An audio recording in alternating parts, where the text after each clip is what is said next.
George Washington, the father of the American Army, is about to assume a new role as the father of America, the first president of the United States. It is April 30th, 1789, and today he will be sworn in at New York City's Federal Hall, the final step in his long journey, a journey no other man has known. It's important to remember that the American presidency and this Constitution is an innovation that comes out of this period. No one quite knows what the role is. It's not a monarch, it's not a king, it's something new, so it has to be invented. At Federal Hall, Washington visits the chamber of the newly created Congress. Massachusetts firebrand John Adams is vice president at his side. It is a day for celebration, a day for ceremony, and every ceremonial detail must be created from scratch. Even how to swear in a president. In the 5 days prior to the inauguration, Congress had battled back and forth. Should the president be sworn in inside? Should he be sworn in outside?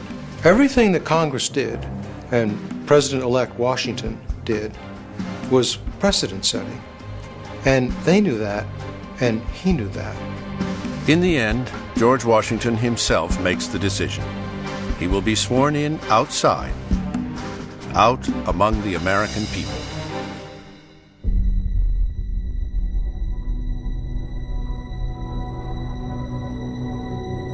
April 30th, 1789, America's first inauguration. George Washington takes his position on the balcony at Federal Hall. Thousands look on. Months of planning have led to this moment, though there is one small detail that has been overlooked. In all the planning, they forgot to get a Bible. At the last minute, somebody runs 2 blocks to a fraternal organization and borrows their Bible to tell them George Washington is going to be sworn in on it.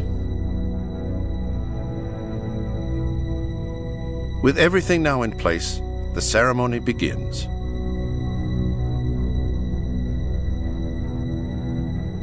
A revolution that began with self-evident truths has given birth to a constitution and a leader to preserve, protect, and defend it. He takes the oath of office, and as he ends it, adding himself in a confident voice, says, "So help me God."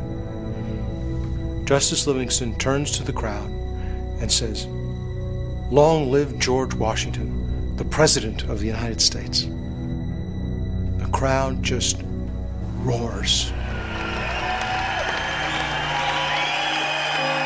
George Washington takes his place in history. And although some wanted him to have a grand title, Washington, ever the Virginia gentleman, insists on being called simply Mr. President.